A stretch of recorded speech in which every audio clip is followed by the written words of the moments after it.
kepada pemain bola futsal untuk masa yang akan datang.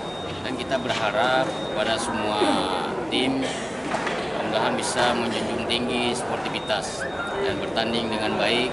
Mudah-mudahan prestasi futsal sepak bola di Kota Langsa ini akan lebih baik di masa yang akan datang.